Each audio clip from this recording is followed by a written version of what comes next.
Takes a while for it just to kick off.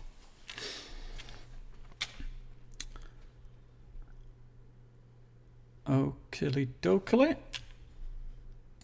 And I think with that, we are live.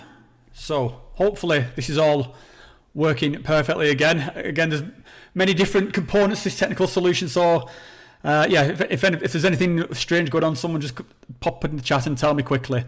But yeah, guys, welcome to this. It's another Psychonaut live stream. And I'm here with Ryan Otis, who's a fellow YouTuber, Psychonaut, and host of his own channel, The Naked Guru Experience. And this is the second time I've talked to Ryan, because I first appeared on his show it was pretty much a month ago to the day. And it was one of my favourite conversations because it was just so relaxed and friendly, and it was great to get another chance to speak, and especially because we're both from the same or a similar area in the north of England. So even if no one else understands our accents, then at least we can understand each other, mate.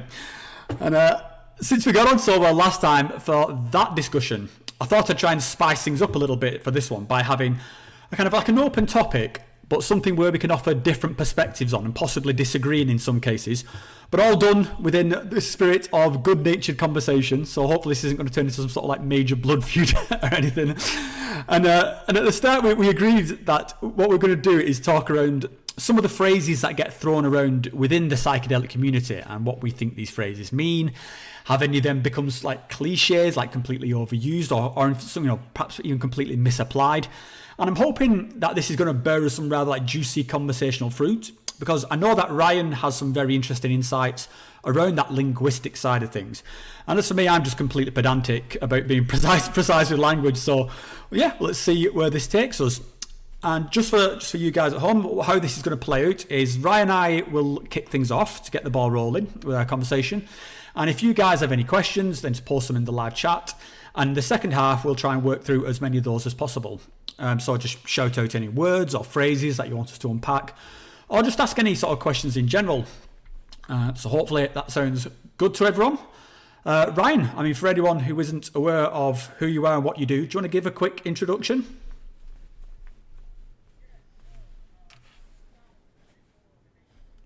Which is my YouTube channel. Obviously, originally from the UK. I studied psychology there, finished my psychology degree in the UK. A couple of years later, I had a job in Cambridge, and one day I just walked out. And it was in the middle of the afternoon, and somebody asked, where are you going? Will you get me a sandwich? And I said, no, I'm not coming back. I'm going to Thailand. And so this was 10 years ago. And they were like, what? Like, it was a high-paid career. It was like the dream job that everybody wanted in central Cambridge. And it was just something in me just decided that, no, I'm gone. Like, I don't know what it was. It was a pull of something. Call it the call to adventure. Call it the hero's journey. But that was how it felt. And 10 years ago, I left the UK. And I moved over to Thailand, into Asia. And I've just spent the last 10 years learning Thai. I started a jazz lounge in Thailand, and learning about different cultures and different religions, including Hinduism and Buddhism, and actually being immersed in those cultures and living those lives culturally, not just learning them academically. And it gave me a whole new insight to my psychology degree, a whole new insight where I came to kind of reconcile religion and psychology together in some way. I felt they were pointing at something similar. And then I had an experience around nearly 4 years ago now with certain entheogens, and it was a death rebirth experience.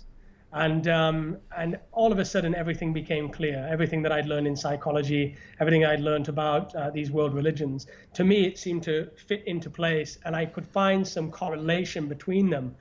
Things started to make sense. Mm-hmm. And from that day I started the Naked Guru Experience, which was about stripping the guru bare. So the whole idea is that I didn't want to phrase it in kind of spiritual woo-woo. Mm-hmm. I want to get rid of the guru. Like, I think that plants are gurus. I think they're our teachers.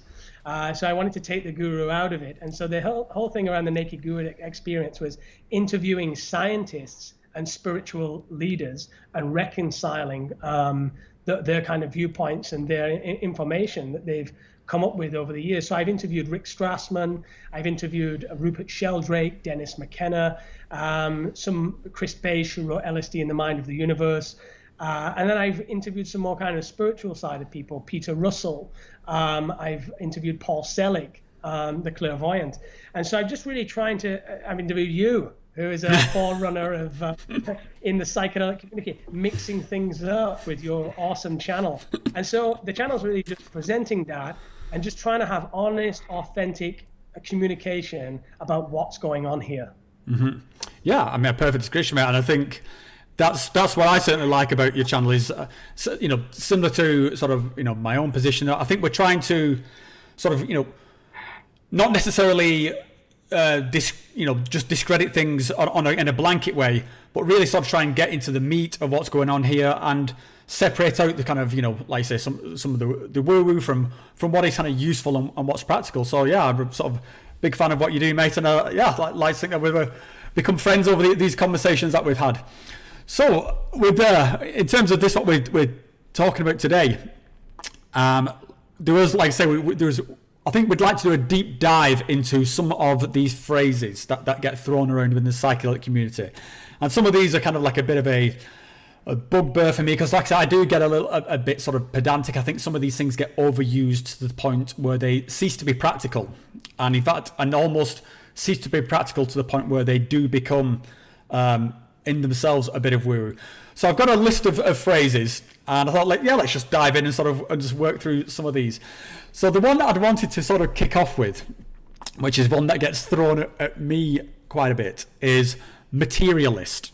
So where that if you are not fully subscribed to the entire spectrum of what is sort of, spiritually, psychedelically, parallel university possible, then you're a materialist. And, I've certainly used phrases like where I say, I use the phrase objective reality, or subjective experience, objective reality. So, and the phrase materialist is certainly leveled at me as in like, you don't know, you're just a materialist. So what's your take though? What is a materialist, and is there anything that is material? Is the material just some sort of old paradigm which we need to abandon? Unpack that one, Ryan. Go. We can only ever speak from our own experience and our own viewpoint, our own consciousness. So I'll talk from my experience. I would class myself as a materialist back in the day, like a pure materialist. And what that meant to me was that I didn't realize there was anything but matter to this universe. I thought this universe was just pure matter. It's all just solid. Everything's mechanical. When you die, you die. There is no other side of the coin. Everything is biological, organic. There is no meaning in the whole thing. We're just accidentally on this planet walking around, and that's it. And so, and that is, I only knew the material stemming from the word matter, coming from the word mother in Greek.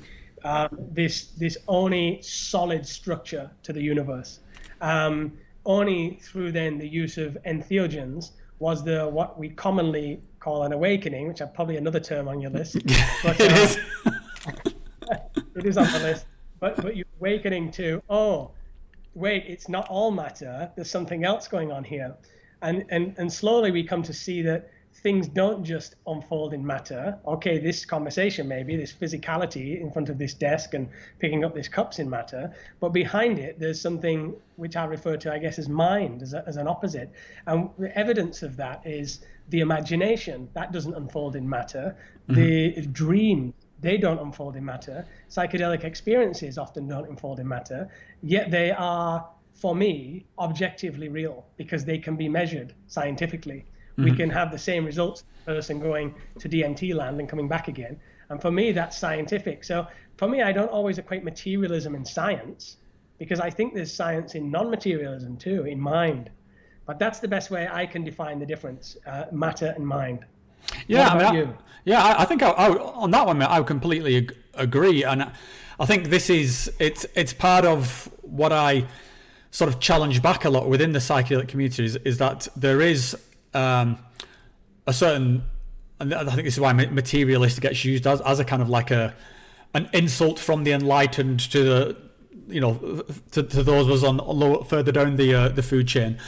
So it's everything you've just said, I would completely agree with, and I've said many times that I have had these experiences similar to what you describe, where completely mind expanding things, and you realize just how limiting that view of just like, there was nothing, you're born, you die, nothing again. That just seems, absurd in its kind of simplicity now. But then there is a kind of I would say like an exaggeration of that sort of non-materialist view, where it becomes that everything is now like there is no matter, and that there is no sort of physical world. And I would say that's completely untrue. I think that whatever is going on in terms of dream, consciousness, all these things that we get exposed to through these psychic experiences, I think that's all happening. But there is a here, and I think it ties back into, one of the sort of popular and very often quoted sort of theories around consciousness is that we are the universe here experience itself, that the universe is pure consciousness, and so it wants to understand matter. And so here we are as beings experiencing the thing, which I think is a beautiful theory and a beautiful piece of sort of like, a very poetic feel to it. And I kind of would happily subscribe to that theory. And so if that's true, then matter is here and the material is here, and it is another face, another facet of, whatever the universe is. So that's why the kind of like the materialist one not always kind of baffles me a bit, because I think most people who even go quite far out with these theories tend to subscribe to that thing of we are the universe experiencing itself. So there has to be a matter then for us to be, otherwise it's we are not the universe experiencing itself in matter. So I always think it's kind of a strange one to have that sort of leveled like as a material, because I don't see myself in that way at all. I think I'm in my a lot of people, and I'm probably the most completely far out, but I'm just not far out enough that I can subscribe to this everything is imagination kind of thing.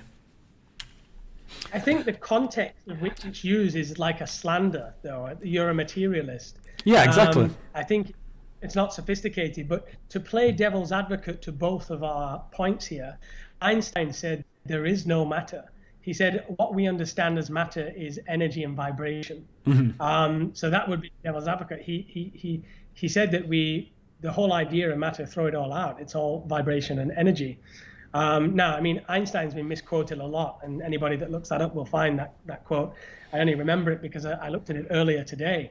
But I mean, he did say, or at least he's quoted as saying, that there is no matter and there is this vibration. I think one of the things we're going to deal with here in terminology, and one of the things that the psychedelic community, some people in the psychedelic community are very good at, is holding both opinions true at the same time. Mm-hmm. That there is and there isn't. And that's the hardest challenge of intelligence, I think, is to hold both sides of the yin and yang true.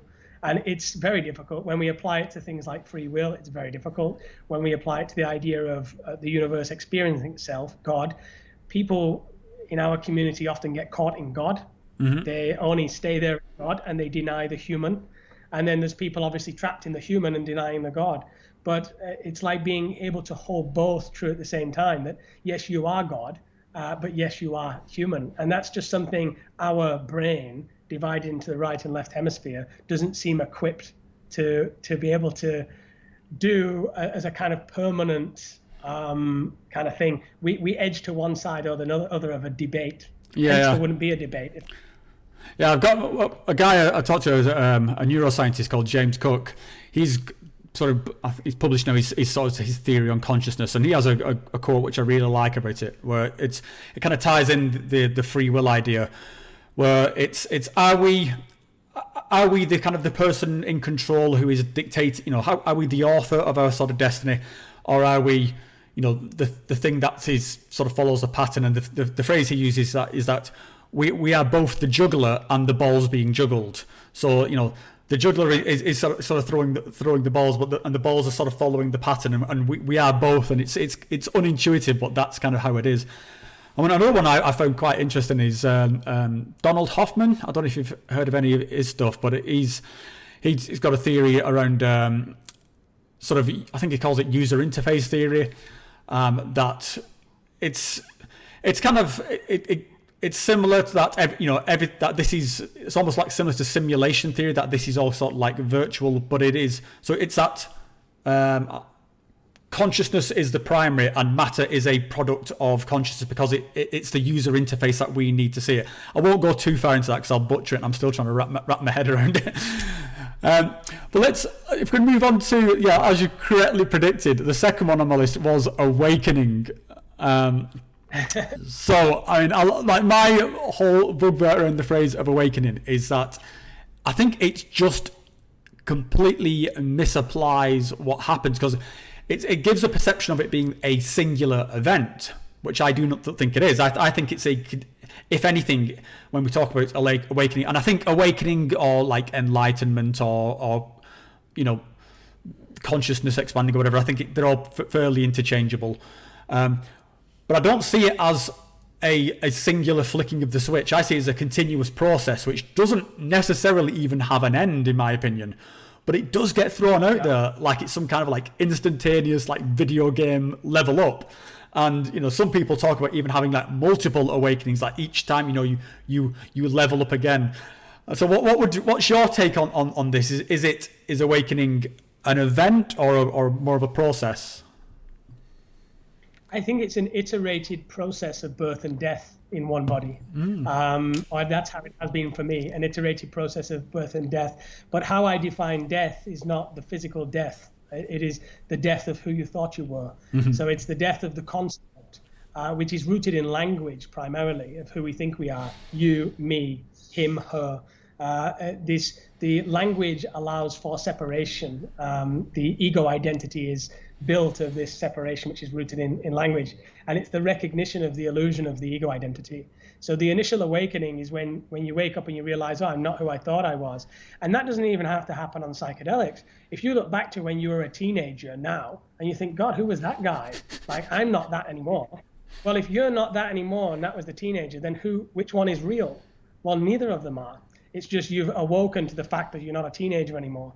And I think what entheogens do is allow us to accelerate this process of birth and death, which I think is a continuous process. When you die, I do believe in reincarnation and whatnot, but I think that the entheogen allows you to do it in one body, and it accelerates this process. And if you can balance yourself in the iteration, so you're not just taking loads of LSD every day, if you can do a Stan Grof method and balance yourself in the iteration, you can start to see from the movement of dissolving the ego and coming back, and dissolving the ego and coming back, in that movement, that iteration and this kind of higher resolution or focalization of reality, a deeper understanding of what's going on. You're breaking down the construct of who you thought you were, which is rooted in language. So that's what I think awakening is, and I think continuous process. Yeah, I think it's definitely one of the trickier ones, because like you mentioned, there is like an initial kickoff. There is a kind of that first boot up the arse that gets you going, where you a lot of what you had built up around yourself, particularly when you're in your teenage years and stuff, when you do sort of have to build this kind of wall of cockiness and stuff just to get you through it, and then that sort of kind of comes tumbling down. And so I think there is that first application does work. It does feel like an awakening, as the doors are thrown wide open and it's like, wow, now all these new possibilities are there. But it certainly does get thrown around a lot, as though it's not necessarily that this first experience, the first kind of mind expanding thing, is that it is actually something being tied to just a large dose of substances, and that subsequent large doses of substances will give subsequent awakenings of possibly deeper and deeper levels. And I think this is the point at which you start slipping into kind of nonsense territory, because I think for sure as with sort of most like first experiences, the first one is usually the most sort of significant, and certainly there's levels you can sort of go to through these things. But particularly I have concerns around how some people don't seem to be able to detach it from just getting really high. Like, just getting really high is not necessarily another awakening, I don't think. Have you got any? Yeah. So have you got any you want to throw into the mix? I'm sort of conscious of stealing all the. No. I think we agree on this term too. We're going to have to find a term we don't agree on at the moment, so it can get a bit juicy. But I think we agree, and I think it's thrown around a lot, and we have to be careful not to misinterpret awakening as inflation as awakening, because Jung warned of inflation. So when the ego is assimilated by the self, so the ego rests on in Jungian psychology, the ego rests on top of the self. When the ego is assimilated by the self, we go unconscious, which means you're kind of subject. You don't know what you're doing. You're controlled by the archetypal structures in your unconscious. But when the self is assimilated by the ego, that means the ego gets puffed up and says, "I am God. I'm powerful. I'm immortal," and the only cure Jung gave for that was moral defeat. So he basically said that when you get big puffed up like that and the self is assimilated into the ego, you believe that you are the self and nobody else is often. The cure for that is moral defeat. You need to get knocked down a few pegs. So it is, from a Jungian perspective, it's finding that balance in between the ego and the self.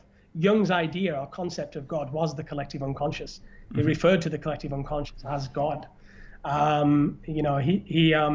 And so it's finding that in-between spot of where you are human and you are God. And you just got to be careful with awakening. You don't get caught up in that I'm God and nobody else is. And I think we're seeing that in our community quite a lot these days. Yeah. Well, let me hopefully find the juicy disagreement and sort of and tackle that, because I follow you on Facebook, and I was following some of the conversations that you were having, and I think one of the you were commenting back to somebody else, and you use a phrase that, it's all perspectives are valid, or some. It was something along that. I don't want to sort of misquote you, but again, it's something that I think gets used quite a bit in the psychedelic community. And one of my sort of concerns is that the psychedelic community can be too lenient, and I think one of the ways we can be too lenient is through phrases like that of saying it's all just perspective, or all perspectives are valid, which I would strongly disagree with, Ryan. So let's see if I can get a bit of blood out of you. So where would you stand on that one? Like, is every perspective equally valid?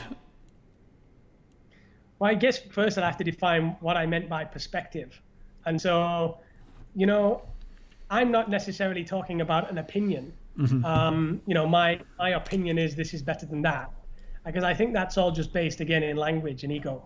I'm actually talking about point of view. So in my view, the one that is all breaks itself off into the multiplicity, me and you. And what looks behind your eyes is what looks behind my eyes at the deepest level.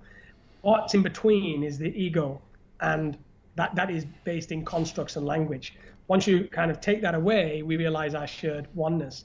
And each of us has a point of view. Every point of view is a point of view of the one, ultimately. Just like every star in the universe has a location relative to another star. Every position on the Earth has a location relative to another position. Every person on the Earth has a point of view relative to another person's point of view. And when we take away all constructs, all labels, all language, the point of view inherently is not valid but equal. It's equal. I mean, and none of us really know what's going on. Yeah, I mean, I would say on a technical level, I would sort of agree, but I think there. If you reduce it down to that of sort of, some sort of like common core, then sure. But I think in terms of, because we are working within a linguistic space, and so I think, I mean, this is why I do sort of go into my way to try and change things, because I do think that some, don't want to get too sort of Orwellian or Animal Farm sounding, but some things are more more valid than others. And that's going to haunt me. That's going to come back and bite me. But I'm kind of more of the perspective that, you know, we are on a landscape of possibility in terms of good ideas and bad ideas and perspectives and sort of, you know, you could sort of paraphrase as what's true and what's not. And there is we're trying to get to some sort of, you know, end point of, no suffering for any human, just, you know, no environmental destruction. There's some sort of utopia. That's the end point, if it's ever reachable. And there are ways of getting there, probably many ways of getting there, but there are also ways of going in the wrong direction. And so I think that's where we have to be sort of careful with kind of phrases around everything is valid, because I think some of these things are not valid and will actually take us in the sort of wrong direction. Like somebody who, you know, not to sort of wail on sort of religion or anything, but I think, you know, if there's, you know, some culture who thinks that it's the way to get us to this utopia is to be chopping, you know, the genitals off young girls, I would say no, that's not a valid perspective. And likewise, for what we were just talking about earlier, for the person whose ego is inflated and thinks that they are the sort of the puppeteer at the center of the universe. Again, you could reduce that down and say, well, if you took it back to the one, then they are the puppeteer. But but that's not what they're saying. They're saying that they are talking through that ego, through that self. And so, I think that's something we should sort of push back on more. And I guess that ties into a thing around in the psychedelic community is I don't know, it is. I guess I can't think of there's just this tolerance, this sort of leniency for anything goes. I think is just a sort of a bad move. But yeah, have you got any further takes on that? Well, I think, like, if we look at the context of as well of where that was said, you know, I completely agree with you. It's not a valid opinion that rape's okay, you know, in these situations, or that women are inferior to men. These are not valid opinions. We have to draw the line and say, no, that's bullshit. Mm-hmm. And we know what we're going to accept as truth or not. I think in the context of where I actually wrote that there's a number of factors to take into account. Number one, it's social media. And I try and keep my social media as centered as possible, because the minute you take a side on anything, the whole thing just erupts. So I try and be like, when I make a statement, which the statement that I was actually making there in the main post was that all these people trying to get rid of their ego, in a nutshell, what I am saying is that your ego is a very useful thing. Like, you don't need to get rid of it. And this was the post that this comment was on. You don't need to get rid of your ego fully. You can realize the illusion of it, but then your ego is important. How would we have this conversation if we didn't have two egos here? How would we love our children? How would we love our families? How would we have a separate existence? The ego is the construct that allows for separation, for us to live separate lives. And so in that, the gentleman was commenting, yes, but you know, to realize God is to transcend suffering. And I said to him, well, all points are valid on this kind of point of view. And I guess what I meant by that is that's true. It is true that that the ego is the mother of all suffering, because outside of the ego there is no separation. But equally, the ego is of massive importance, and it's a beautiful structure. Terence McKenna said, "How would you know whose mouth to put food in at a restaurant if we didn't have our egos?" Mm-hmm. You know. It's and I think that's the context of where that was said. So in a way, I do agree that, and I also agree that we throw a lot of terminology around in the psychedelic community far too much. Yeah. Enlightenment is a word that we throw around far too much. Like, everybody's looking for enlightenment and ignoring the fact that you're kind of already there. Mm-hmm. I mean, there's nowhere to get. Enlightenment is, to many people, the same way getting the nice car or the big house is. They want it in order to be superior to other. And that is the complete denial and misunderstanding of what I assume enlightenment would look like if it was real. Because enlightenment would be the acknowledgement of everybody as equal. Yeah. I mean, I totally agree. I mean, I'm guessing enlightenment would be one that you would throw in from your own list then. But would you? I mean, I would, again, I'd probably agree with that. We need to disagree more, Ryan. But yeah, I do think enlightenment is one that is thrown around as similar to how I mentioned awakenings. It's something I've done it. I've leveled up, and so therefore I now have a platform with which to sort of talk down to sort of everyone else. And yeah, I think it's another one that's kind of very sort of overused. So would you say that there's a distinction then between enlightenment and awakening and how those are sort of thrown around? Yeah, I think that number one is the awakening is a continuous process. It's a continuous verb. But the enlightenment is a little bit like a noun. It's like an ultimate, I've got there. It's an end. I think that enlightening, which is the same as awakening, and I think they're just words for the same thing, but there's no enlightenment. There's no crescendo where one is going to get to. And if you get there and you think you're there, you're probably not there. Yeah. Because I think that if a true enlightenment is the recognition of the illusion of the individual. So if you get to enlightenment, there's nobody there to claim it.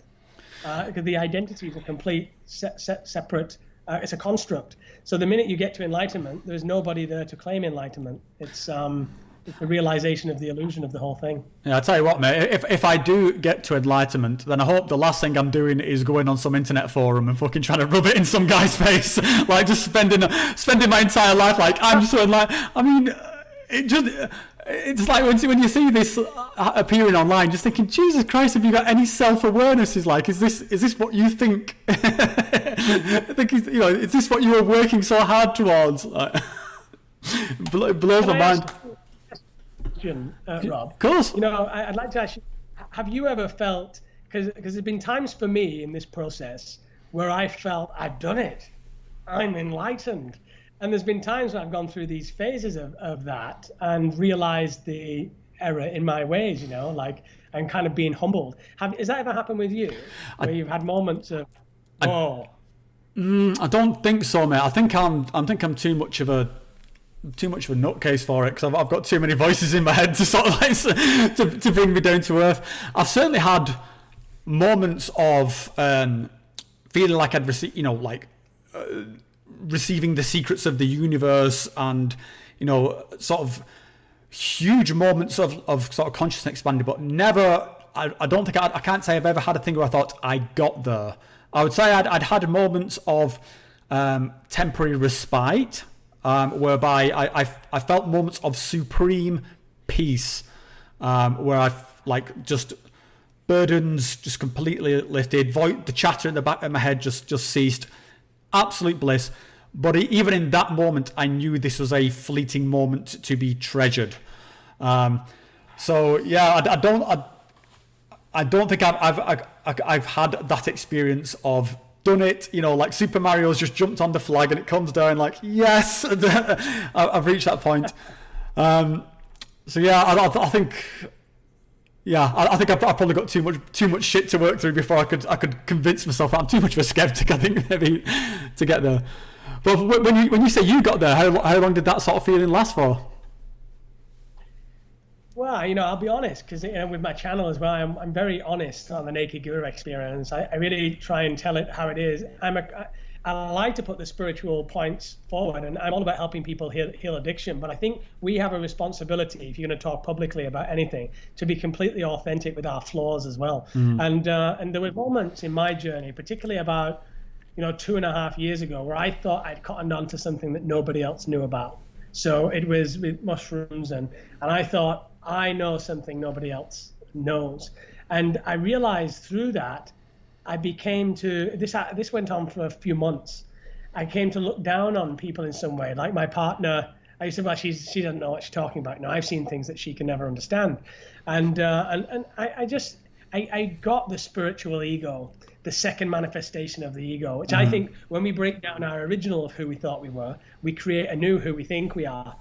which is the spiritual ego. Well, now I'm spiritual, So, and that all in itself is an illusion. Alan Watts used to say, getting rid of your ego is the biggest ego trip in town.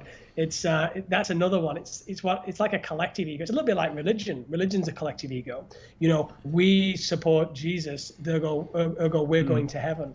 It's a collective ego, a collective agreement.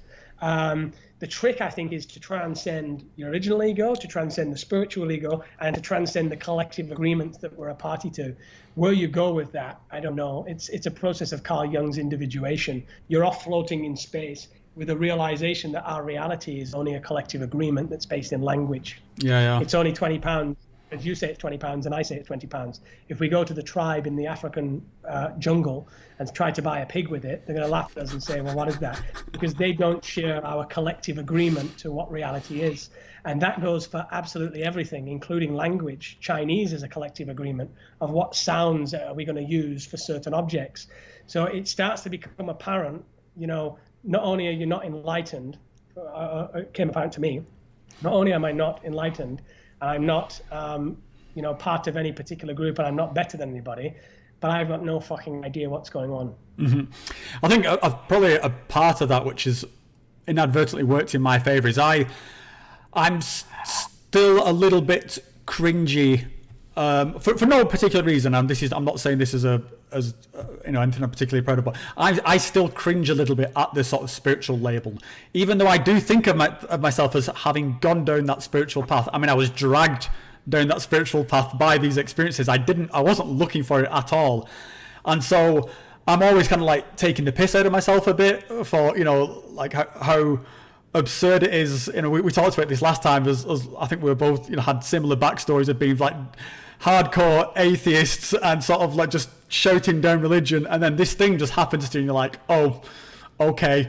And I don't think I've quite reconciled that yet, even though I mean this spiritual experience is possibly one of the most desirable states I've ever been in. And if every sort of experience with entheogens could lead me to that state of spirituality, which for me it doesn't. Not every psychedelic experience is necessarily a spiritual experience, but if I could flick that switch, I would, because it's I mean, it is divine, and I would love to be to bask in that light more, which I guess just makes it even the more special, because you can't just turn it on and off like that. But yeah, I'm still like very tongue in cheek when I use this spiritual, and I think that's one of the ones I would like to try and reclaim a bit for, I would say, for the psychedelic community, because I'd say even within the psychedelic community, it's still, the spiritual word is still a bit of a dirty word, because you do get within the sort of the far right hippies of the psychedelic community, you do get the very sort of hardcore materialists of like, this is all just drugs, and the sort of the spiritual aspect is bullshit. And I'm firmly on board with the spiritual aspect, and I think there's a piece of work there needed to get I guess the taint of religion off it, I think, or get the taint of bullshit off it. And I think we should reclaim that word a bit. But I just want to cycle back around to something you just mentioned before, because we touched a little bit on the ego death topic, which is, oh my god, yeah, this is one that just gets thrown in as though like it's like something that like to do it like a frat boys do at a party. It's like a beer keg sort of like, ego death, we should strive for this. And I did detect that there was a bit of frustration on your own part there. So what do you think like the ego death phrase is something that's overused, or what's your takes on that? There were some people that came back to me after that post. I mean, that post was very popular. I think it was seen by 4,000 or 5,000 people. And, I don't spend a lot of time writing these things. It's just kind of brain farts, It's come out when you've been thinking about something for a long time. It just kind of comes out like, oh, yeah. Because I work with people online as well, one-to-one. It's a little bit like a counseling, but I'm not a counselor. I'm not like the teacher. We just discuss ideas and things come up. And the whole post the idea of the importance of the ego. It came from somebody I work with, and she said to me, I'm trying to get rid of my ego. And I said, but why? Number one, it's impossible. while you're in separation, you can't get rid of your ego. It's you can have moments of ego death, of transcendence from the ego, outside language. But as soon as you're back into day-to-day reality, there's nobody walking around egoless. You need to have a sense of where your body is and what your body's doing. And so that post about the importance of the ego had some kind of critical feedback too. Some people got in touch and were like, how can you say that about ego death? And they were triggered because they thought the post was about ego death. That's how hung they were on that term. And it wasn't. Ego death is the thing. It's a thing we can undergo. But I think people get addicted to that. Yeah. Like if you're going to do the ego death, come back and then use the ego life that you just got. Because every ego death is followed by an ego life. Mm-hmm. And that ego life, if you keep ego death in, like what is it to learn? That's the whole point of integration. Ego death and ego life.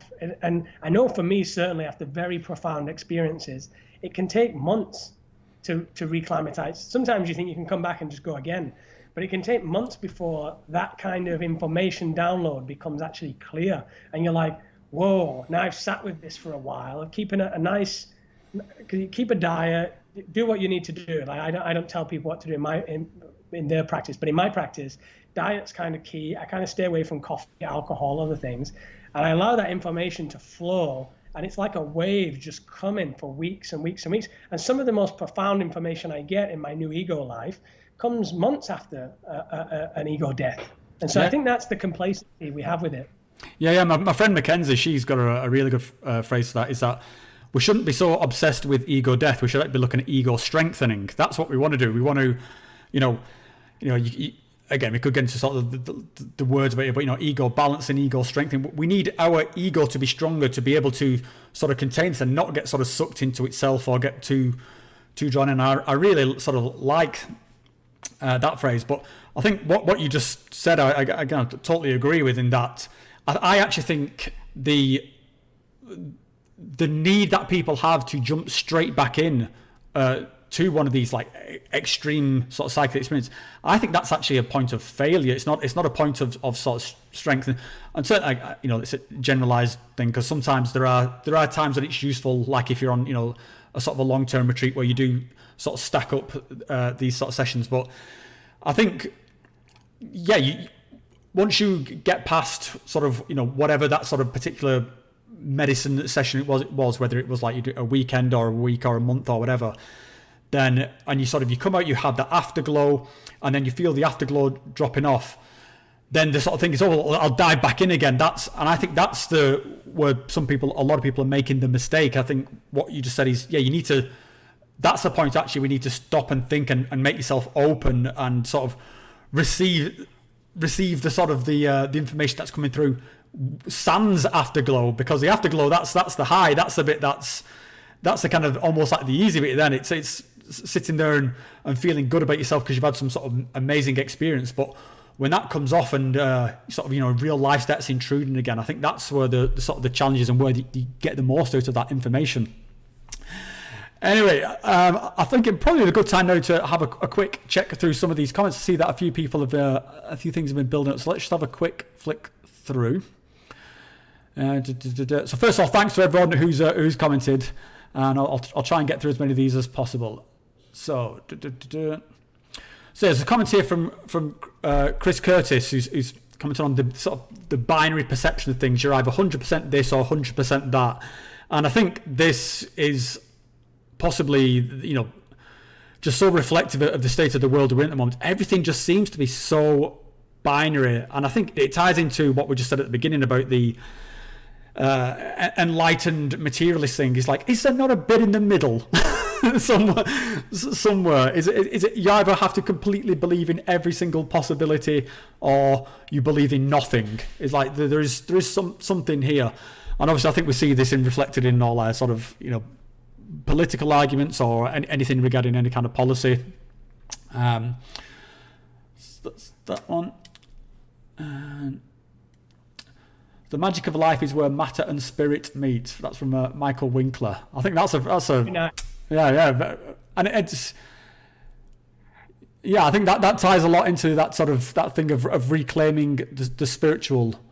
What's your thoughts on that, Ryan? Is it a case like do we need sort of can we reclaim that word, or is there a sort of another word, or what? Because when you have one of these things, it does just feel spirit. There's no other word for it. I wouldn't have chosen that word spiritual, but that's how it feels. I mean, so what do you think? I mean, the word could have been French fries. It wouldn't matter, because I think what the issue is, on an individual level, we can undergo ego death and rebirth and this kind of process of awakening. But I think also on a collective level, we're doing it. And I see, people now are defining themselves as spiritual, and that's fine. And I'm a yogi, and I'm a guru, and I'm a shaman, and that's all right. I mean, it's one step further than crack and hookers. You know what I mean? It's one step in the right direction from where we were before. It's all about the money, it's all about the status. Now we're kind of defining things as I'm more spiritual. So I think it's one step in a healthy direction for humanity, right? Mm-hmm. But I think that, as I was talking about before, collective agreements are all based in words, the 20-pound note, the language. And so we're going to have a word for it, and then we're all going to have a collective agreement when we say, well, we're that. And then we'll have a new word for it, mm-hmm. and a new word for it. And reality will evolve with language. Like Terence McKenna used to talk a lot about this. It's like language is forming and evolving reality. We're just using different words for the same thing. Whereas once we may have said the kingdom of heaven within, now we say the dimension of heaven within. Yeah. Whereas once we said the word God, we now use the word the universe. I think that it's just the evolution of language, and people are always, the ego of people is always looking to be the best of what it is. And now spiritual is that buzzword of the best. And I just think it's one step further than, being kind of commercial and hung up on what do we own, and I'm better than you, and I'm richer than you, and the neighbors comparing their cars, that kind of thing. Yeah. Now we're comparing how spiritual we are. Yeah. Well, I do meditation 4 hours and whatnot. We're having that same argument. Yeah, it's a funny one, because I do sort of kind of believe in, that language is a constantly evolving thing, and that that's the reason we're not all talking like Shakespeare, so because it does move on. But I do feel there is a need for precision, and when you see something like a conversation where someone will just sort of throw in quantum entanglement, and as though as a way to sort of argue a position, and that's 9 times out of 10 whenever you see that, it's just being used as complete meaningless bullshit. And so there is a sort of a need there to sort of hold someone's feet to the fire and hold on a minute, you don't I can pretty much guarantee you don't know what quantum entanglement is, and you're not a quantum physicist. So, but then you get into the sort of things. Well, if we went into the Deepak Chopra sort of thing, well, it means what I say it wants to mean. And there was a guy here in where I live in Switzerland, where he was holding events where he was going to teach sort of quantum healing and through the power of quantum entanglements, and I was just like, oh my god, it just reeked of so much bullshit. So yeah, how do we find that balance? Because I guess it's something between the poetic license of language, but then there is a point I feel where I am correct in being pedantic, because some things have a certain meaning. So how would you sort of balance that? Well, I think what you do is a balancer.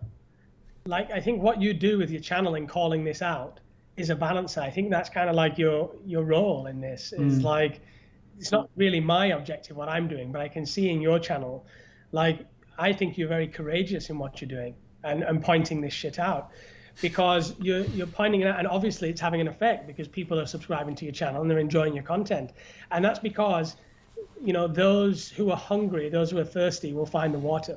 And when you're kind of gelled down in all of this crap, this terminology just being thrown around, you're searching for truth, and truth can only come from authenticity and reality. Truth speaks louder than the bullshit. Everybody's online now selling something, some kind of retreat, some kind of meditation that'll make you more spiritual.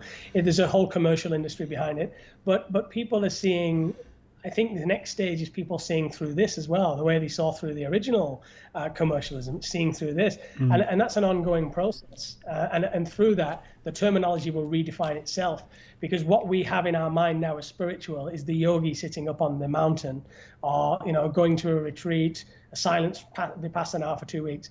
But I think that, you know, truly spiritual people are now redefining this.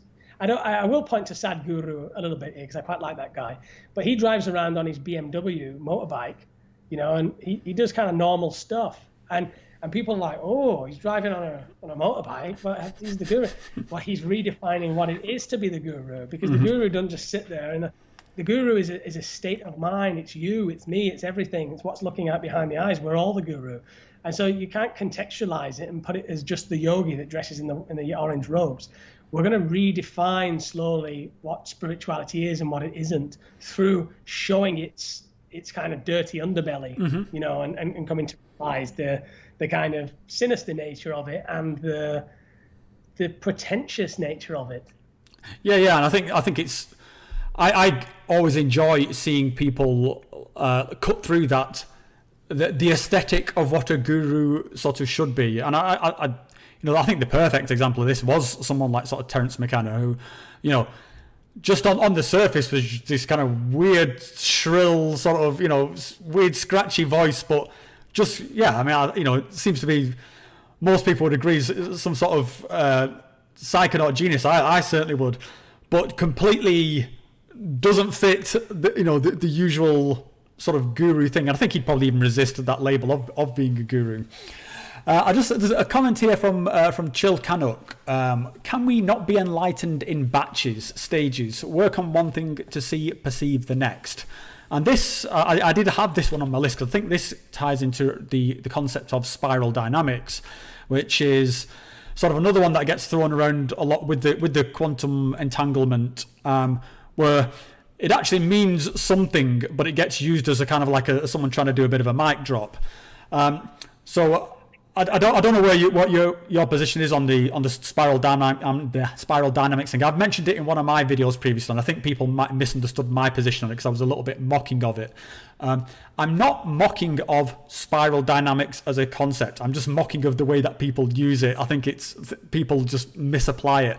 But the idea, for those who don't know, spiral dynamics is that we go through sort of like cultural and ideological changes, and as our needs are met within a culture, you know, say you're hunter gatherers, and you know, you develop the tools you need to hunt, and you find a cave or whatever, that then gives you the foundation to then launch like the next stage of consciousness, which gets you to somewhere, say maybe like, you know, the Middle Ages or something like that, and you keep stacking these things up.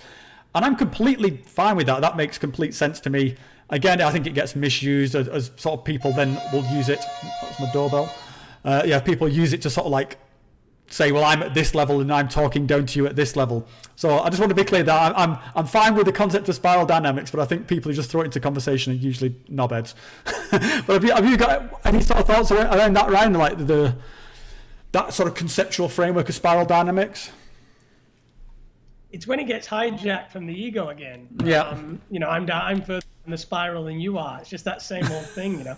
I mean, the more I go through this journey, the more I realize that everybody seems to be on my wavelength in one way or another. You say things and people nod along and go, yeah, that's about right. It's like we all know deep down what the truth is of the time. But I mean, the only thing that I'd like to point out on this, or that I've spoken on before to my subscribers on the channel, is the idea of, there's a quote in the Bible called, "Behold, I make all things new." And it's something that really stood out for me. And it stood out for me in three ways. It was from the point of God, or the source, making all things new. Behold, I make all things new in the body. So your cells are dividing and dying on the outside now and being reborn on the inside. And we know now that every 7 years, every cell in the body is replaced. So behold, I make all things new. Every 7 years, you've got a whole new body, biologically. Yeah. Mm-hmm. Yep. Then on another level is, behold, I make all things new in terms of cultural, like the 60s and the 70s and the 80s and the 90s, like cultural collective agreements. You know, what went in the 60s when the doctors said, oh, you're pregnant, make sure you smoke, 20 cigarettes, that'll be good for the baby. And it was all culturally accepted. And then all of a sudden it's like, oh, don't do that. Behold, I make all things new. You have a different generation, all wearing different fashion. And I just think there's that kind of cycle, the same way the body regenerates. And I think that reality regenerates on an iterated level like that, that process of change. And then the final one is, behold, I make all things new in religious ideas. So I just quoted the Bible there, and there'll be some people who are like, fuck the Bible. And I think what we're doing is we're telling the same story that Jesus told, but he was like, hey, this is how it is, kingdom of heaven, the Father. But now we're trying to sell the same story in a different way. So we're always constantly reinventing religion. I don't like to say religion because that separates it, but the core religion, what it's pointing to, we're constantly reinventing it across time. So I think reality is flowing in an iteration of, and you can call that a spiral if you wish. I think that's how I contextualize it, this process of change. It's Buddha's idea of anicca. Buddha said there is no permanence, it's non-permanence. Everything is in flow. If I was to sit here in front of you and to speed this conversation up, times 1 million, all my hair would grow out, all the skin would fall off. And I would actually not be a noun. We are not nouns, we are verbs. Both of us are actually verbs. We are actually a flowing phenomena. And so that's how I see it. I'm just reading a really good book at the moment by, I think the guy's name's like Brian Murakeshu or something. I hope I pronounced that right. But it's regarding the sort of the Greek religion around psychedelics, the one that kind of inspired the building of all these temples and stuff like that. And it's the kind of the Eleusis traditions, the greater mysteries of Eleusis and stuff like that. It's fascinating, and it's talking about there being the kind of, this is the original sort of mystical religion that something like Christianity would sort of stacked on top of and sort of borrowed a lot of its stuff. I just have to throw it out because it's such a great book. If anyone watches Joe Rogan podcasts, Brian Murakeshu was on Joe Rogan recently with Graham Hancock. It's awesome podcast. Go and check it out, and I'd strongly recommend the book. And yeah, it's fascinating that there was the hypothesis of that book is that there was a psychedelic culture in Greece, and completely unrelated. I think this is one of these little synchronicity events of the universe. I've just been on vacation in Greece, nothing to do with psychedelics. We just went there as a family holiday because we could get there because it wasn't quarantined. But when you get there and you start seeing all these incredible temples that they've built to this, this pantheon of gods, or in the name of sort of, these ideas that they had, then it does sort of strike you that there must have been some very powerful sort of societal tool that would have made them do this. It's similar to what you see in sort of in South America with like sort of Machu Picchu and Incas and Aztecs and all this. It's how do you get people to do that? It's no small feat, and I think the way one way you get to do that is by having like a psychedelic experience whereby you can kind of point to the utopia, because the utopia presents itself, and then it's very easy to get the society to go off on it. Anyway, I've gone off a bit of a tangent there. Let's have a look. But I agree with you. That psychedelics have played a role in our species since the beginning, for millennia. For sure. I think we've been. I mean, these are the bloody answer. I mean, I'm surprised we've got to this stage and not everybody is it's not like common knowledge this yet. I think slowly, maybe in 10 years, it's going to be like, oh wow, right now we understand where we come from better because through these tools. Yeah. Would you agree? It's a funny one because when you have one of these experiences, then it's very hard not to think everybody needs to see this. It feels like I think of one of my early experiences with DMT, and I was shocked that I could have died and not had this experience. That it is possible for people to be born, live their entire life, and not have experienced what I just experienced. It would be as unthinkable to me as never having had an orgasm. Like someone could go through their entire human experience, and just as they hit a firewall and just can't see over it. And I was like lamenting for the human species, like shit, like, you know. But then you sort of you kind of think, oh, you know, then there's a kind of aspect of, well, you know, it's not necessarily for everyone, or that you know, some people might not necessarily take this experience in the right way, and don't try to sound like a gatekeeper sort of thing. I'm not down at all with these kind of conversations, right? You know, if Donald Trump just took ayahuasca, then, you know, the world would be solved. Because some people, as we've just discussed, take these things and are still a complete arsehole. You know, it does not solve anything in that regard.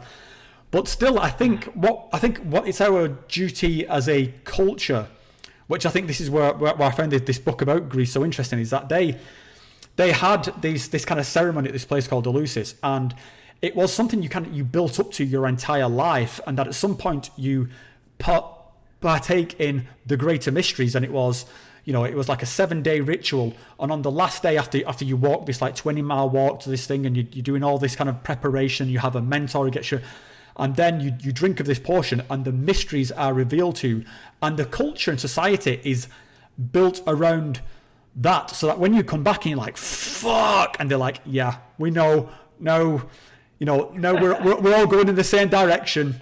And, you know, like Marcus Aurelius, he was in you know, took part in these greater missions, and he was like going back to Rome and saying, fucking hell, this is, you know, I'm paraphrasing here, but he was like, you know, he was saying that just completely in awe. Yeah, just people, everyone in awe of what they had seen.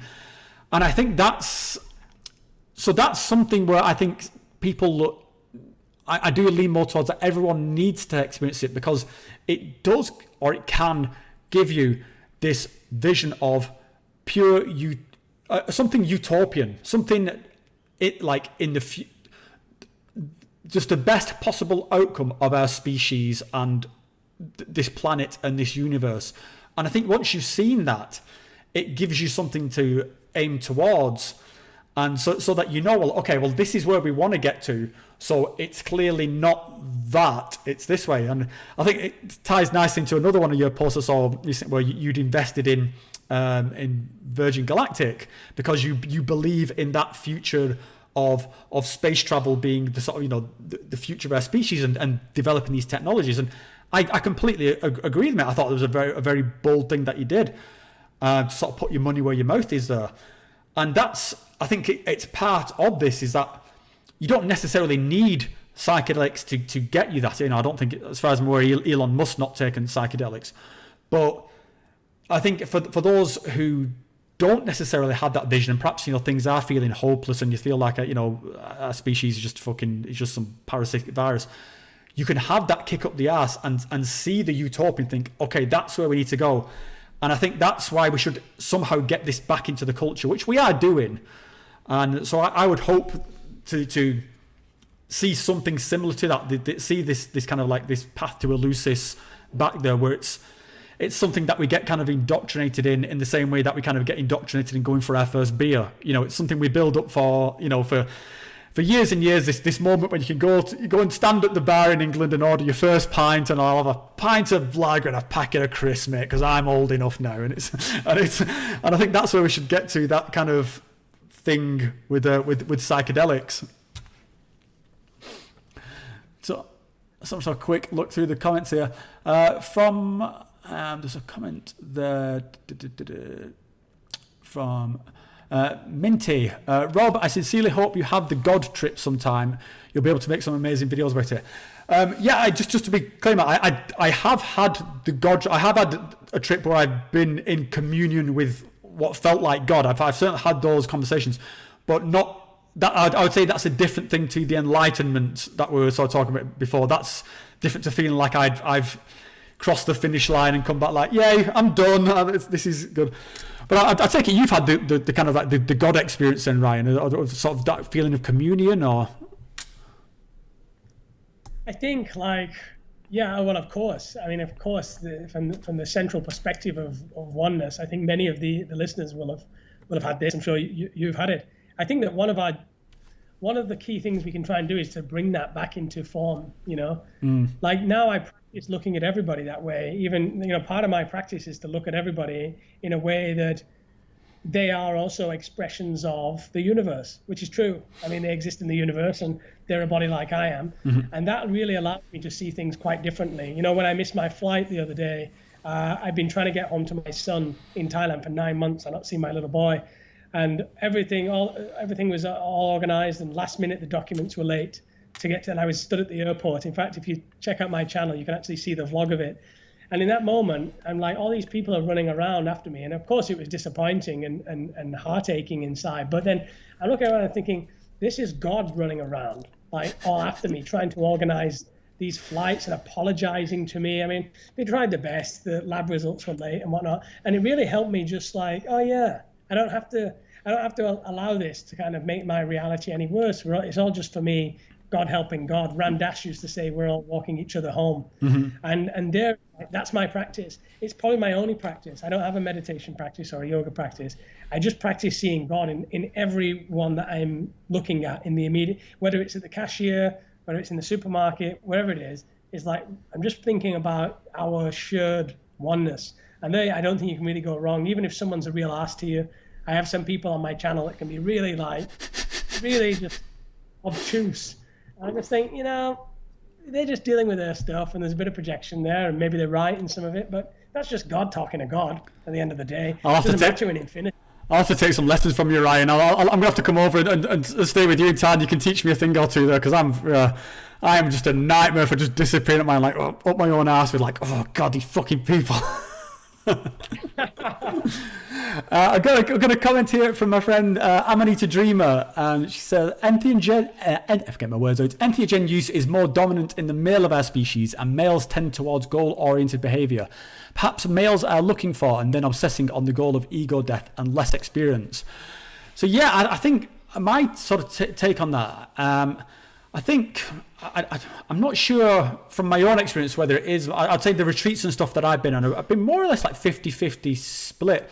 But I do see the appeal why men are using these sort of like entheogenic tools, because particularly with something like ayahuasca, it's known for having a very sort of a female. I can't think of the right word, but it's female sort of like themed, experience, and I think that is something that men, particularly in this sort of day and age, are looking for.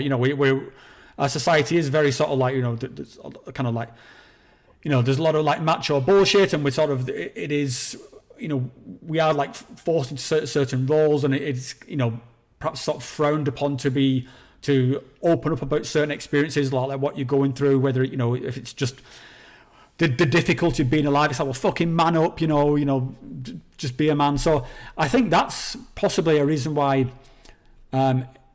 men are being drawn to this, but I certainly see an equal number of sort of women drawn to it. But what have you got? What's your experience there, Ryan? Do you think is it men being pulled to the call to psychedelics more? I think it's a very good point from Amanita, and hi Amanita. I think it's a good point, and I think that we do have, many men still have that natural tendency to compete as part of our personality types, to kind of go in and compete. I also agree with you at the same time that right now I think we have a crisis of masculinity, or not masculinity but maleness. We've got a lot of male suicide. We got men not performing very well in schools. Of course, we have stuff with females too, and of course it's a political hot point. But I had an interview with a girl called Roxana on the channel the other day, and she made a very good point to me, one that I'd not heard before. She said, Ryan, there is no patriarchy. And I was like, whoa, that's controversial. Like, you can't say that in this day and age. And I said, you better have a good reason. And she said to me, because the men, the patriarchy, it would be a world run by real men, real integrated men that had integrated the feminine, the masculine, the grown up, and what we have is a world run by little boys. It's the armchair toddler archetype of I want it now, and a lot of ego and bravado. And I said, well, that is a really interesting point. Like, she said, no, patriarchy doesn't look that way. That's infinarchy or imperarchy, or whatever you would call it. But it's not patriarchy. And I think it is a good point. And I think more men that are drawn to these tools, probably the better, because I actually see plants as one of our only ways to kind of get on as a species. Somebody also left a comment saying, follow the mushroom, not the guru, Dr. Sharad Pal. And I agree 100%. And that's what I always try and keep in mind when I'm working with people. When they come to me asking questions, I'm like, you're better off asking the mushroom here, because it really knows, because that's where I got all my shit from. So do follow the mushroom. I think the more men that are going to do that, the more we could get a real patriarchy and matriarchy working together, the more we're all going to evolve as a species. So it's double-edged. There are men that go with it egotistically, and there are men that absolutely require to do this. And I'm sure Amanita appreciates that too. Yeah. I think what I've seen is when I'm on retreats is when you see like somebody who is so sort of damaged by an experience, whether it's because of some sort of trauma or just something that society sort of forced on them, and then you see them sort of break through that. And the one I refer to a lot of time is my first time I went to Peru, and I was on a retreat with a guy who was like I think he was like ex-Marine, US Marines, huge guy, just this monster of a guy. And he'd just done like 8 years in Afghanistan or the Middle East, and he was just psychologically just broken. But he was just a killing machine. He was, yeah. If you picture like sort of the universal soldier, this was the guy.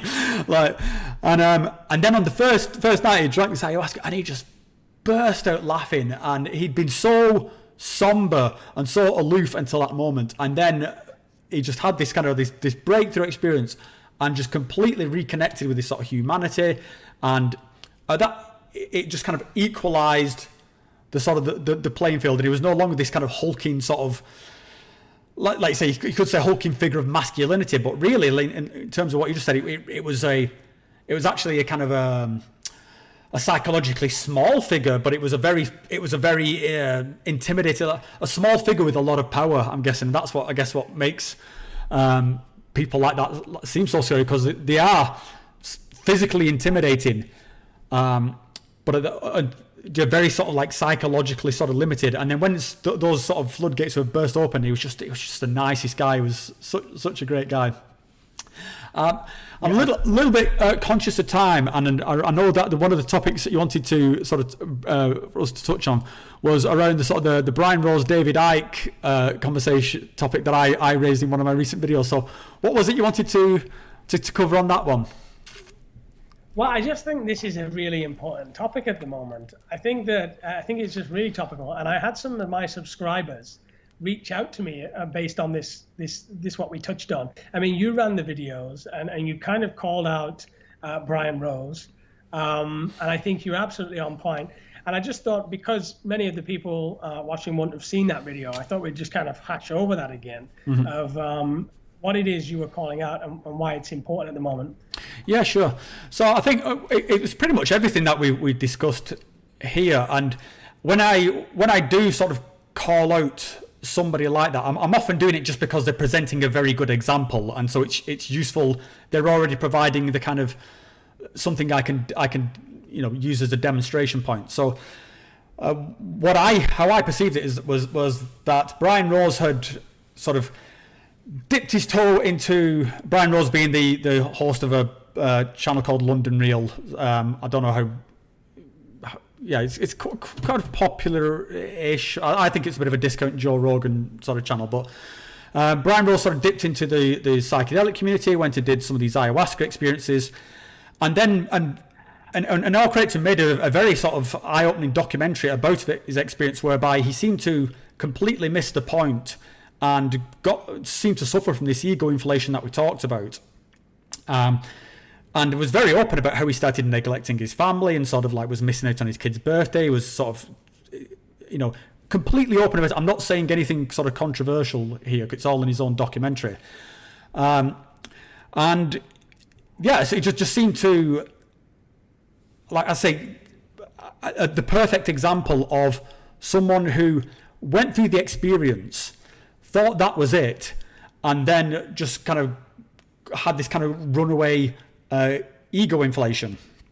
And so that's kind of what I was calling out. And then I think the way it progressed with Brian Rose is that he then went sort of like further down a sort of conspiracy rabbit hole, which concluded with him sort of having these quite controversial interviews with David Icke, and that sort of then led to sort of YouTube pulling certain videos and this whole big kerfuffle. And so I kind of packaged the whole thing together and commented on that.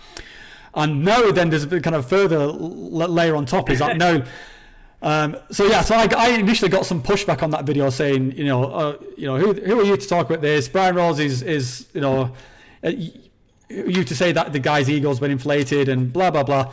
And then about 2 weeks later, he announces he's running for mayor of London. He's running for political office and he wants everyone to pay for it.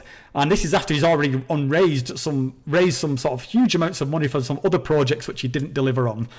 I just thought this was a guy getting sort of completely carried away with this stuff, and it seemed to be snowballing. Like the levels of ego and the levels of like wackiness just seemed to be just compounding on top of each other. And I can't name any names, but I after I put out that video, I was contacted by somebody who basically works in Brian Rose's inner team. This is someone who stands shoulder to shoulder with Brian Rose, and they sort of revealed to me, you've got it absolutely right. He kind of lost the plot and he became like sort of unbearable to work with, and as a result several people have left, and this guy had actually sort of quit because he couldn't be around that drama anymore. So it was reassuring to know that I wasn't completely off the mark. So that's the kind of the background to it, and I felt it was useful to be able to sort of like point at something like that and say, this is where it can go wrong. This is what can happen if you don't integrate those experiences, if you don't sort of listen to the message and just instead treat this like drive-through spirituality, whereby you pick up your order, right, I'm done, that's me, everything I do from this point is good because I drank the ayahuasca. Did you not see? I drank the ayahuasca. I am enlightened. I am spiritual. No further questions necessary. So that's why I thought it was useful to sort of call out Brian Rose. Yeah, and I think he's got the best of intentions at the seed of it, I think. Absolutely. And I think that his business acumen is great. I mean, every time I click on London Real, they're trying to sell me something, whether it's a t-shirt, a coffee, or a course in something, or they're trying to direct me over to their website, and I'm like this, filling my email address in, filling my bank details in. It's and so I mean, the business, the money that's running through it is amazing. I mean, when he started to raise that money that he required, I actually nearly signed up and thought, I got to get behind this. It's a freedom of speech issue. But now I do think it is getting a little crazy, and I just think it's like how easily we all jump on the bandwagon. Like me too. It's like I was literally on the website filling in my bank account details. How easily when we take something that's powerfully influential. I mean, what we really like about London Real is not really London Real. I mean, it's a bit of a corny office. It's a bit of a, the suit thing is a little bit over the top, in my opinion. It's a little bit contrived. This is only my opinion. Maybe not everybody agrees with me, but it's a bit contrived, the whole thing. It's a little bit smug. What we want is the people that are speaking there, like all these fantastic speakers that are doing this crazy, amazing stuff in their lives. I mean, the guests that he's had on are just amazing. He had Dennis McKenna on there. Mm-hmm. He's had, some, just amazing guests. Us, the people, the commoners, all we want to do is hear from those people, and we want to learn from those people. All this other stuff that's around it now, I just think it's another corporation. It's another bloody. When you've got something pure, it's like fucking McDonald's. Just make a good burger. Like you don't have to take over the world, And I just feel that we're going down the same route of corporate structure, centralized power. I don't sense there's any community there. I don't feel there's much community. I know there's their kind of workshop stuff, but I don't see like, what are we doing for the Amazon? What are we doing we're just increasing Brian Rose's bank account in order to do these kind of projects and run for mayor. Where's the social change? Where we helping on a higher level? Now, I know that's a heavy critique of Brian Rose, and I do see so many good things too. I was an alcoholic. He was an alcoholic. And so I really empathize with that story of alcoholism and how I managed to break it and he managed to break it. So I can see him as a human being too. And how, but it's his ambition that I think is getting in the way. So it really is two sides to me. I'm not just slagging him off, but I do want to emphasize my opinion on that and point that out. Yeah, mate. I think I flip-flop a little bit on it, because I think I would say in his heart of hearts, I think he's probably thinks he's doing the right thing. But I think the problem is, I think that if you stopped and took a moment to be still, and you could soon have the insight that this is going off the rails a little bit. And I think that I think he's got a natural inclination to be a hustler, and that there's something there where that he does have some amazing guests on there. And I was in communication with someone who actually went through his the course that he tries to sell you, which I've got to say, if anyone's listening, do not ever give Brian Rose your email address, because your inbox will explode with the amount of shit you get offered.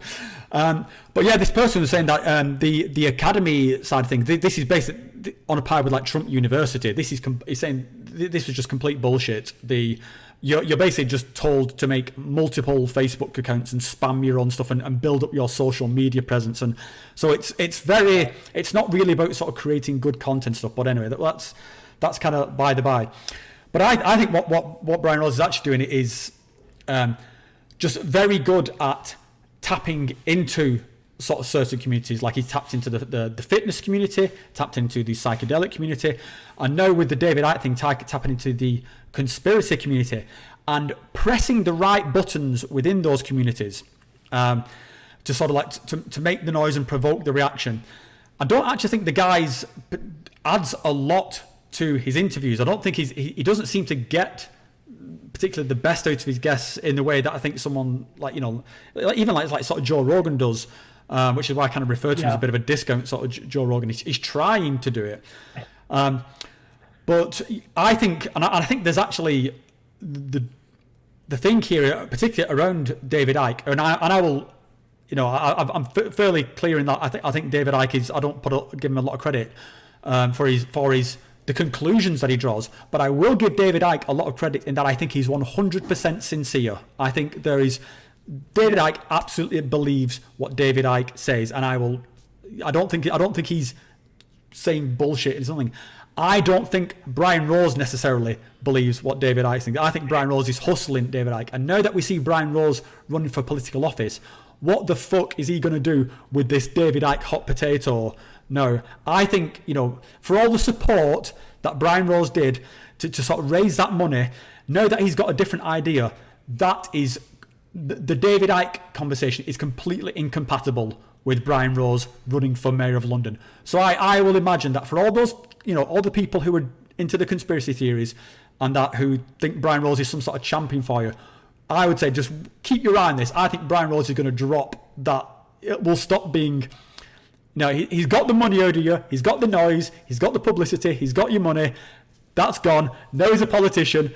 There ain't no room for lizard people in that conversation. And I think he's completely abused David Icke in that regard, because David Icke has got fucked for this. He's had his YouTube channels deleted. I think he's been booted off PayPal. He's been booted off Facebook just for doing what David Icke does. And I think David Icke absolutely has a right to do what David Icke does. I do not support him in being demonetized, deplatformed. I want everyone's ideas out in the open. And I think Brian Rose has completely played David Icke. David Icke's got fucked. Brian Rose has just dropped in like a hot potato. Done. And I think that's. I think, it's so sad for David Icke, because you're a content creator. I'm a content creator. It takes a long time to create this stuff, like behind the scenes. And David Icke has been doing it for so long, and to have all your stuff just wiped out like that, it's like it's a real tragedy for him, And about some of the things David Icke says, like I am on board with some of the stuff David Icke says. I'm like, yeah. But it's a little bit, I think we touched on it last time. It's a bit like watching a documentary. Like, in the start of the documentary, you're like, no, I'm not into this. Like a conspiracy theory documentary. Like, no, this can't be true. But then as you watch it, and it's like, aliens built the pyramids or whatever it may be, it all just starts to kind of make sense. And you're like, yes, this is absolutely fact. And that's how I am with David Icke. I watch his stuff. I'm like a bit skeptical in the beginning. And then I'm like, no, it's the 5G. It's the 5G causing the coronavirus. It is what he's talking about. But I mean, he has you up until a point, and I think as you mentioned last time, it's when you get kind of lizard people where it's like, I can't really quite buy that. You have to step back a little bit. But what an intelligent guy, what an articulate guy, what a beautiful soul he is as well. I find him a real, beautiful character. I'd love to have dinner at his house sometime, or invite him round. Yeah, for sure. I think just in terms of a storyteller, and I think this is what really came through in all those London Real things. He could just hold a room and weave a narrative. And yeah, I've said this before, but not everything that David Icke says is complete bullshit. I think it's kind of like 80% of some conspiracy stuff, some real world stuff. But the 20% conclusions at the end, that's where I'm like, oh, David, you could have pulled it back there. But this could have been like a whole new David Icke, but you had to go to the lizard pit. It had to somebody's like the moon is actually like a mind control device, and it's something this, and it always ends up just too sort of wacky, but still I've fascinating character, and I can see someone in the comments from Minty saying David Icke sincere. Oh my god, the man makes my flesh crawl. Yeah, I will fully stick up for David Icke. I think he's absolutely sincere. I think he's full of shit, but he's not lying. He's not blagging it. I don't think he's just wrong, in my humble opinion. Yeah. And there was just something there in the comments as well. I just thought I'd address in case the guy disappears. But Jamie Ranford said that I've just purchased salvia extract ×5. What's the best way for me to use this to the full benefit? I just yesterday did a podcast with a guy called Christopher Solomon on the channel, and he invented something. It's just absolute genius. It's called the Penta Pipe, and it's like 5 balls on the top of a jar. And you put a little bit of salvia in each one. He's an expert with salvia. Right. And then you heat one, smoke a tiny amount, and then you switch it around, and you have the next ball and the next ball. So you're kind of pre-preparing the balls. As the experience gets kind of more intense, you don't have to kind of pack a new ball in your pipe. It's already pre-prepared. So if you do head on over to the channel, he is the expert, and he actually sells that Penta Pipe online. And he's a very, very sweet guy. And we talked for about 2 hours on salvia just last night, and it's very, very informative. Have you ever done it, salvia? Is that one you've had in your repertoire? Back in the university days, like whenever he gets it down at the head shop, it's like one of those legal highs. You're like, I'll play around with it, and then you think you'll never touch it again because, as one of your other subscribers said, I would never touch salvia. It's like the hell version of DMT. And according to Christopher Solomon, that is true at these kind of ×4 doses.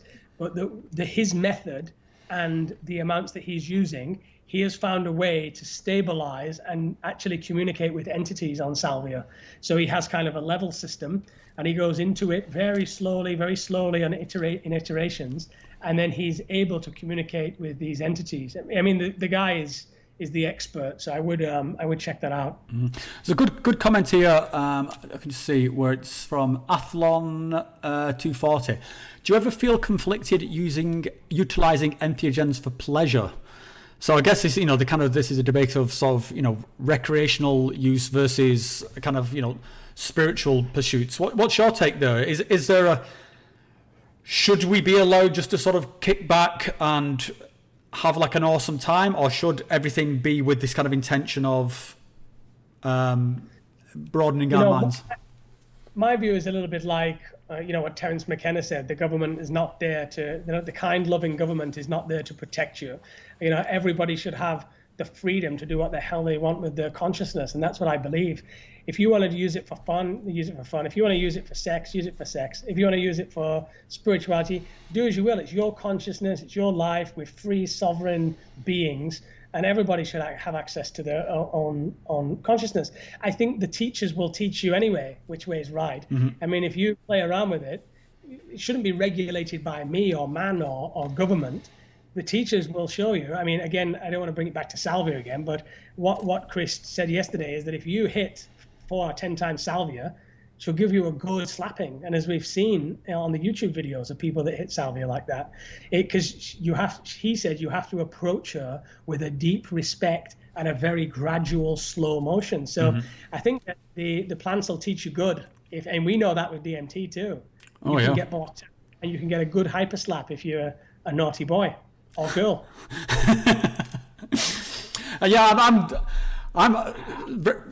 I think that there is actually, there can be a great value in what we would sort of describe like recreational sort of doses. So, I mean, certainly there's been, some experiences I've had where it's just been sort of me and my wife, and we've been sort of, dancing around in our apartment, and that, you sort of, you feel, like love and gratitude for each other, and that's just as much of a spiritual experience as I think as sitting somewhere in a retreat in Peru. You can, so I think the lines between what is recreational and or sort of what is like ceremonial or spiritual can sort of blur. I think that there's a distinction there between say that and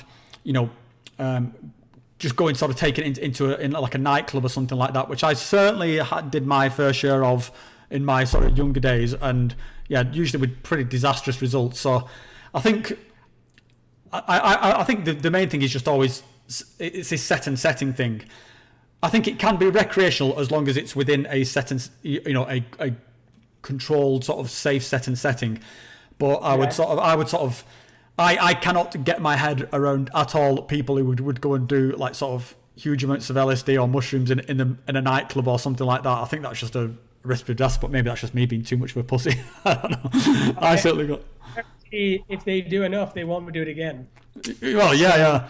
I mean, if you ever see someone like completely freak out, or in a nightclub, you just know when someone's just taking psychedelics and they're just like, that just have this absolute sort of nightmarish experience. So just to sort of tie back into the Brian Rose thing, because I think one thing that crops up with the conversation, like people are saying like, well, if there was going to be a kind of like a psychonaut in some kind of political position, then why not? Why not Brian Rose? And sort of I had a couple of takes on that. One was that like I said, I'm not convinced that Brian Rose actually represents sort of psychonauts. I think he dipped his toe in and didn't quite get the message. But then let's assume that he is, and he's a perfect example. Like I'm kind of more on the thing like I want my politicians to be politicians. I don't think politics should be a popularity contest. I want my Margaret Thatcher's, I want my Barack Obama's, I don't necessarily agree with all the policies, but I want a professional politician. I don't want some fucking YouTube celebrity thing. I mean, this is a whole sort of Donald Trump, Kanye West sort of thing that's going on right now. It's just because you think someone's cool or, someone's got high something doesn't necessarily make them a good politician. So I would take, any, professional conservative politician any day over the sort of the Brian Roses of the world. But what do you think, Ryan? I'm so out of touch with politics, I am too, mate. Because I made it a thing. I made it a thing about a year ago to not even watch the news anymore. And even this COVID coverage, I haven't seen it. And some people say, "Oh, you're building an echo chamber, Ryan. Like you're out of touch." You know what I mean? But I just thought, watching this crap every day, I was getting wound up in my being. Like I was like, "This stuff is really toxic, important." And I think that what it is something rises from the collective unconscious and kind of possesses you. I call it political possession. And so I'm so out of touch that I wouldn't even have a comment. And frankly, I wouldn't even care. And I know that sounds really flippant, but it's like, put who you want in there. It seems to me nothing ever gets done anyway. and it's all just fear, fear, fear. And I got fed up with living in fear, and I just felt like I want my lived reality, my now, to be as productive, to be as positive, to be as love-filled as it can possibly be. And news wasn't doing that for me, the same way alcohol wasn't doing it for me. And so now, like, my time is dedicated to talking about these topics like this, and to working with people where I can, making myself available for people that reach out, and just kind of educating myself and being there for my family. And I've found psychologically it's been so much better for me to not hold an opinion on these things. I don't live in England too, so I have an excuse. Some people might say, well, who's going to decide the future? And it's your country, you have a responsibility. I'm sorry, but I live in Thailand, and why should I watch the American news and kind of get all stressed up about it? Like, it doesn't indirectly affects me in some way. But I can't vote in the States, so what effect am I going to have? Like, I can just watch the news and be worried, and that's it. And what's that going to solve? So I think like it's more productive for me to kind of put out content that is not politically based at all, and that's what I do. And I even with every guest that comes on my channel, we even in our pre-talks, I think before you came on, we all discussed. I said I never really touch on politics. Yeah, same. I have exactly the same stance as you. I got to a point, and it was from one of my ayahuasca retreats. I clearly got the message like that this stuff is psychological sewage. Just do not put it in your mind. Like, do not treat your brain like a toilet. Just forget it. And at that point, I turned off the news. I stopped reading the sort of papers. And really, it's only when things dip into the psychedelic space, like with Brian Rose, that's my only sort of thing about all like the Brexit sort of stuff, like what's going on, like in the, I've got people I work with who get super invested in like the political situation in the US. I'm like, you don't live in the US, like who cares? But I just found that stuff completely sort of toxic, and so I just kind of disconnected from it. And I certainly do get people saying back to me, well, that's irresponsible, you should be doing this, but it wasn't making me happier. It wasn't. I wasn't particularly interested in. It's just one of those things to sort of argue around online, and so I think I'm with you, mate. It's better to sort of if you're into it, that's fine, but if not, I'd say just get rid of it. It just becomes sort of toxic shit. I will say, getting rid of it, you in my opinion, my life has improved quite a lot. I have more time to dedicate to things that are more important to me. I feel more peaceful and at rest. I feel less anxiety and less fear from it. And I think we're waking up as a world to where we no longer look to the news for our information. We don't need Fox News anymore, MSNBC, because we've got two people live streaming, or I can go and find my information direct from the internet through my sources. We've got David Icke, whoever you want to believe. You can go and get your information wherever you want to go and get it. You don't need to listen to some guy pretending to, and today's the news, and this is what's happening. Let me give you the rundown of what's happening in the world. This character that's being played, it's so synthetic and inauthentic. It's like you don't need that shit anymore. That's all. The old ways is all going out, and I can see radical shift now where people are moving away from that crap, finding their own way. The same way I can see them moving away from kind of 9-to-5 jobs in the future and working for corporations, and instead starting their own YouTube channels, having their own Etsy business, selling their own products via Facebook. My wife has got a little Instagram shop, and so we're kind of becoming like independent of the kind of collective garbage truck, which is, you put it quite well, the sewage, this crap that we all just like running around pretending is somehow important, this money fueled nonsense.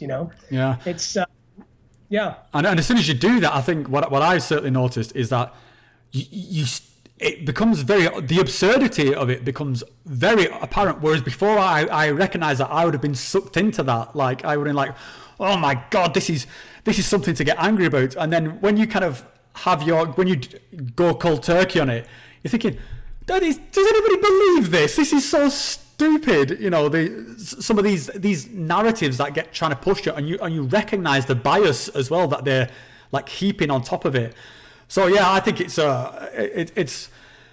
for me it was the right thing to do, because I think with some personalities like me it can become very consuming. You can really sort of get your teeth into it and get pulled into those kind of rabbit holes, just like some people do with the sort of with the conspiracy thinking. Anyway, Ryan, I'm conscious of the time, mate, and I've got to say, mate, I've really, again, as I knew I would, I've loved this conversation, and I think what we're discussing, we're a bit too much peas in the pod, Ryan. We need a bit more conflict going on here, I think. So I think the homework before next time we speak is to just violently fall out and find ways we can go at each other. But you mentioned you're in Thailand. What are you up to? What's your immediate future looking like then? I mean, it's up in the air for everybody at the moment. And what I'm doing, like with the channel, is, in Thailand, you can live very, very cheaply. And especially like with my lifestyle, I live on a very, very minimal diet, just drink water. And we have a little farm up in the farming area of Thailand. It's a little piece of land. My wife's family are very poor. They have a shack there, but they actually own the land, and they give us a little spot on the land. And so, my next step, and what I'm vlogging at the moment, is I've vlogged my whole journey back from England. Now I've vlogged the place where I'm staying, which happens to be the executive penthouse of the hotel. They gave it to me because I had a vlog, which is just, I'm super grateful. And then I'll be vlogging now, going to the farm and showing people how traditional Thais live and how you live on a farm. I'm staying in a bamboo hut, and I speak Thai fluently. I've lived in Thailand for 10 years. And I'm just kind of getting that done. And the vlogger element of my channel is becoming quite popular. And I actually see a time where I can probably earn enough from the channel in order to live just in Thailand. So that's my goal, is to work just through the channel and have enough to live in Thailand. Now, I think you touched on it earlier. I invested all of my savings in Virgin Galactic. And if that pays off, maybe I'll be able to even build a house in Thailand. You can build a house here for maybe $30,000, something like that. You could build a house on the land. So I'm just kind of looking to that and trying to experiment with what it is to kind of be free and live. I mean, I think we can live in Thailand for maybe £400 a month, wow. The whole family. Wow. Which is pretty epic, yeah. Yeah, so I mean that's sort of very sort of achievable from the sort of YouTube sort of creator community thing. It's probably some way off from where you are at the moment, but it's still it's very doable. I mean, I've had similar thoughts in that. Could I get this channel to a point whereby, say, if I went, took some like a year or two off work and went traveling in South America, then just that little bit of income stream would be something that could sustain you very easily in one of these countries.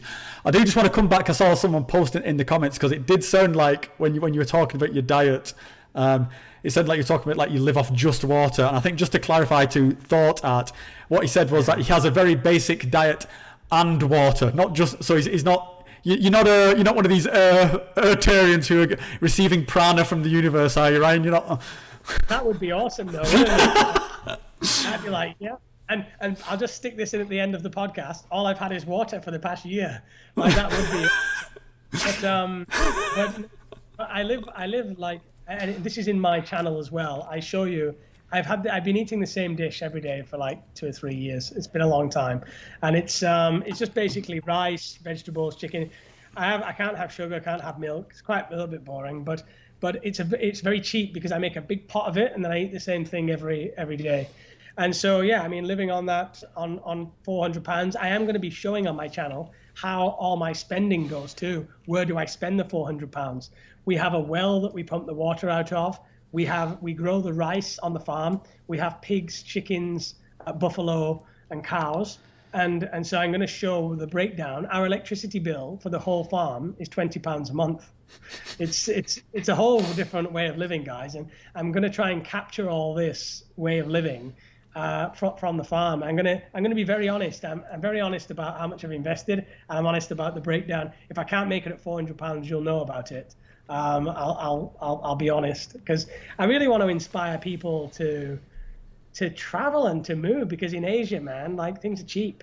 You can travel cheap as long as you don't drink alcohol. Mm-hmm. The biggest fall of traveling, and it was for me for years, my first 5 years I was drunk, most of them, is the alcohol. It's going to cost you a lot of money to just stay drunk the whole time and be drinking. But once you're kind of a non-drinker, you're really quite free, because you can live on a bowl of rice and cheap food every day, travel around on the minivans. And so maybe you'll get over to Asia, Rob. And I'd love to.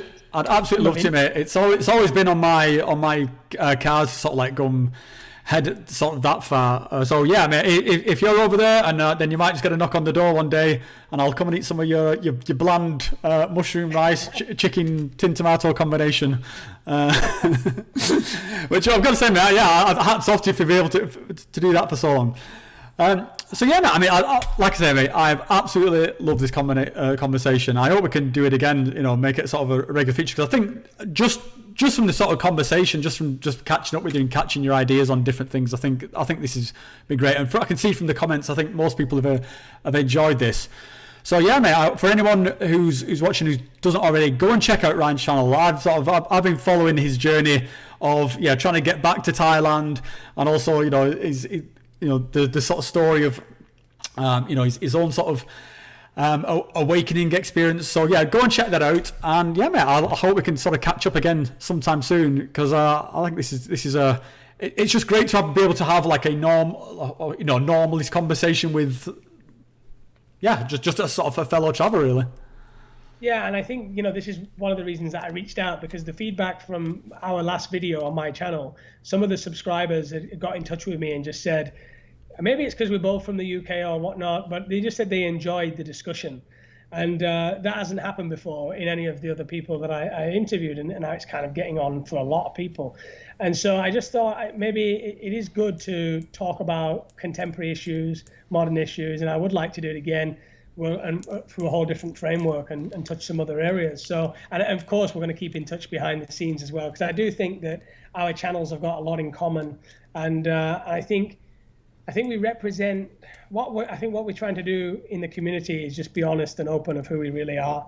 And I think that is lacking a little bit on YouTube in general on all topics, and within the psychedelic community. Like, I'm not trying to sell anybody a package where come and get spiritual with Ryan and I'll awaken you.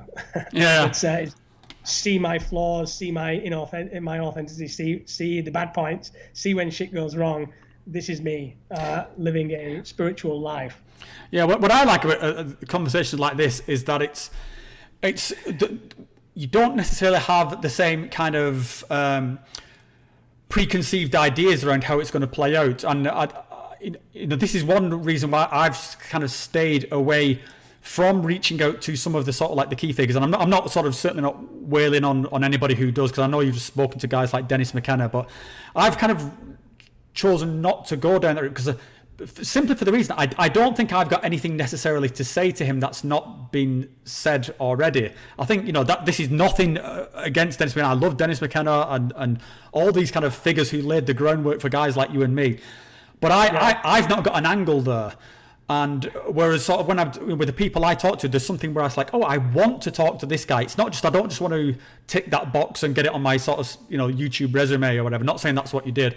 But I feel like there's an obligation on us that we as a community, we've got to raise the next generation of Terence McKenna's and sort of, and I think, and again, there's these guys who laid this foundation. I'm not saying they've not still got something valuable to add, because they completely do, but we've got to sort of find a new sort of crowd. Yeah, exactly. So that's why I enjoy sort of talking more to sort of like guys like yourself or some of the other people I've had on my channel, because I feel like in my own way this is our option to make our own sort of psychedelic culture type thing. Because I mean, when someone like Terence McKenna first appears, I mean, he was nobody. Who the fuck was Terence McKenna when he first appeared? He was just nobody. He was just saying his piece like what we do now. So yeah, like I say, mate, I keep repeating myself. Love this conversation. I'm going to let you get off, Ryan, because I think we're coming up to almost the 2 hour mark now. But yeah, let's do it again, mate. So just drop me a message. I'll look forward to hearing from you when it's possible. And like I say, everyone go and check out Ryan's channel, and hopefully I'll speak to you at some point soon, mate. Yep. Cheers, Rob. Thanks a lot, and thanks to everybody in the comments and ask the questions. Thanks, guys.